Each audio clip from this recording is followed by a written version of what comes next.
La Gatineau, CHGA. La chronique éducation canine avec Michel Lacasse, une présentation de l'animalerie Jocazo du 236 Notre-Dame-Maniwaki, où l'on retrouve des produits de qualité qui combleront vos animaux de compagnie. 449-1738. Dans l'émission Anne le matin, Anne-Étienne vous présente maintenant sa chronique du jour.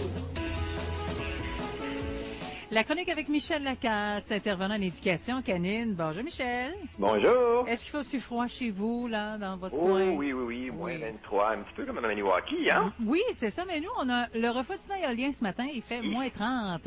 Bon, ben, comme ça, pour les gens qui veulent pas aller promener les chiens, on les met sur un tapis roulant. T'en plein ça, on leur fait faire l'exercice.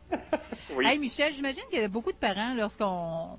Je sais pas, on donne naissance à un nouveau bébé ou on achète un chien et un enfant à la maison. Il y a sûrement du questionnement à savoir ce qu'ils vont s'entendre tous les deux. Est-ce que le chien va être correct? Oui, comment on doit préparer Pitou pour que sa relation soit harmonieuse, si tu veux, avec l'enfant. C'est une préoccupation de bien des gens. Et oui, si on fait certaines petites choses, là, on peut éviter des problèmes, ce qu'on désire à tout prix, évidemment, pour une bonne cohabitation. Ben, c'est sûr, hein? Puis quelles sont ces choses, Michel, qu'il faut éviter? Ben, qu'est-ce qu'on fait premièrement? On va s'assurer d'avoir un chien qui répond bien aux commandements de base. Les fameux assis, couche, reste, vient et ainsi de suite. Si on juge là que c'est pas tout à fait le cas, si on juge qu'il y a encore un besoin d'entraînement, ben on n'hésite pas. Puis on inscrit le chien à un cours d'obéissance. C'est super important, c'est simple et bien sûr, on suit le cours avant l'arrivée du bébé parce qu'après là, il y aura probablement trop de choses à faire, comme des couches à changer, puis... Oui, c'est ça. Faut l'occuper. Oui, autre conseil, on peut baisser graduellement le niveau d'attention qu'on accorde aux chiens pendant la grossesse.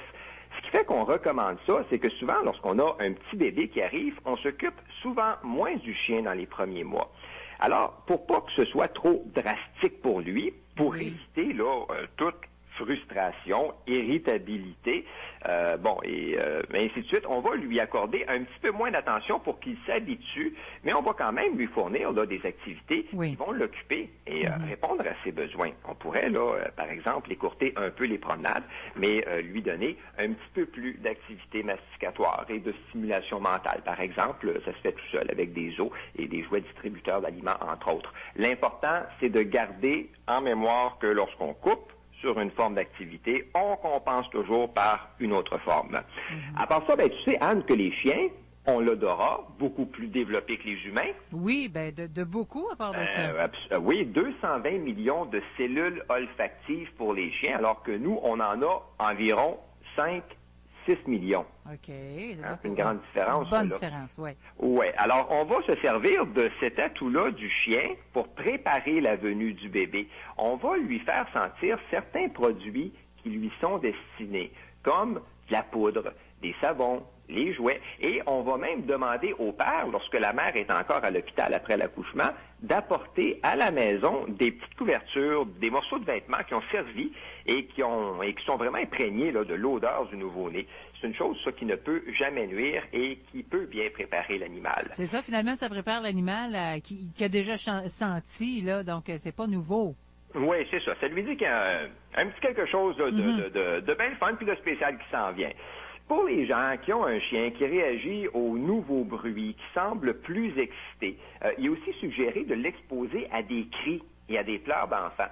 Ça, c'est de la désensibilisation systématique et c'est simple à faire. On va sur YouTube, on trouve une vidéo de nouveau-né et on la fait jouer en augmentant graduellement le volume et on donne des gâteries à l'animal. L'important, là, lorsqu'on fait ça, c'est de toujours y aller à son rythme. C'est-à-dire que si au niveau 4, tout va bien, mais qu'au niveau 5, on perçoit des signes de stress ou d'inconfort, bien, on retourne à 4 pour quelques jours, puis on monte lentement le volume. Je te dirais que c'est un exercice qui est important et bien sûr, il n'y a rien qui empêche de jouer avec le chien lorsqu'on le fait. Ce qu'on désire, c'est de l'habituer, c'est de l'exposer là à de nouveaux sons et de créer une association qui est positive. Plus on va le faire, mieux ce sera. On peut aussi se promener dans la maison avec une petite poupée qui rit ou qui pleure si on en possède une. Là. Une petite poupée, évidemment, qui fait des sons de bébé. Maintenant, une fois que le nouveau-né est arrivé à la maison, qu'est-ce qu'on fait? La règle numéro 1, là, c'est de toujours avoir un œil sur le chien pour éviter tout incident. On ne sait jamais ce qui peut se produire. Comme c'est tout nouveau pour lui, là, il est normal qu'il soit curieux. Il faut faire attention. Moi, j'ai déjà vu des parents qui interdisaient carrément au chien d'être dans la même pièce que le bébé. Oui. Évidemment, si l'animal est agressif, ben, on va prendre la situation au sérieux, puis on va consulter. Mais si son comportement est normal, on évite de le retirer ou de faire des choses inhabituelles. Faut pas que l'enfant devienne synonyme de, je sais pas moi, de conflit ou d'excitation. C'est pas évident, je le sais, mais les signaux d'apaisement existent. On en a déjà parlé, on les oublie pas. Oui. Et en se servant d'eux, ben, on peut souvent mieux gérer le tout et comprendre le chien. Une des très bonnes choses à faire, c'est d'aller le promener avec le bébé. Okay. Ça peut vraiment aider ça à créer une belle alliance ou sinon la renforcer. On observe souvent ce phénomène-là lorsqu'on fait des activités agréables et communes avec un chien. Autre chose à faire, on peut distribuer des gâteries aussi lorsqu'on a le nouveau-né dans nos bras les premiers temps. Tout ça pour que l'association soit positive toujours. Nouveau-né dans les bras égale je reçois des gâteries. On veut que le chien se dise que le bébé, finalement, lui apporte tout plein de bonnes choses. Et lorsque l'enfant pleure, puis que le chien, lui, reste calme, reste tranquille, ben, il faut vraiment pas hésiter à le récompenser. Il y a peut-être des auditeurs qui vont dire que ça va finir par coûter plus cher de gâteries que de couches, mais faut jamais oublier que les chiens, en général, sont hyper motivés par la bouffe. Donc, c'est pourquoi on s'en sert autant. Et si on a un chien qui n'est pas motivé par la bouffe, ben, on se sert tout simplement de ses jouets favoris. En terminant, comment ça se passe généralement, là, l'arrivée du nouveau-né avec le chien?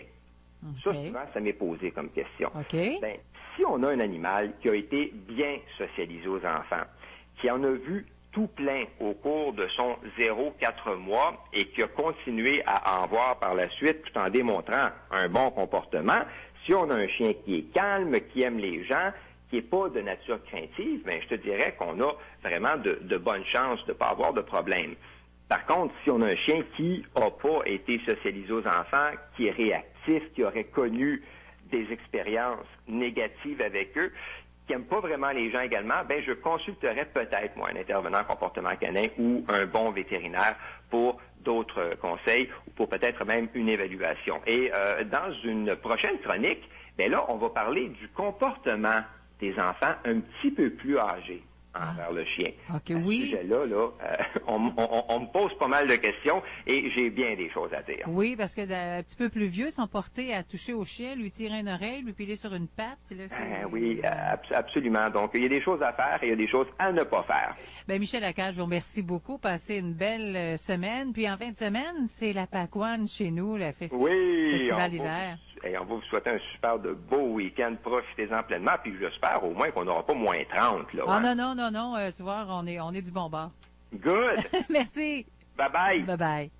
La chronique éducation canine avec Michel Lacasse vous a été présentée par l'animalerie Jocazo 236 Notre-Dame-Maniwaki, où l'on retrouve des produits de qualité qui combleront vos animaux de compagnie. 449-1738. À CAGA FM, vous écoutez Anétier jusqu'à midi.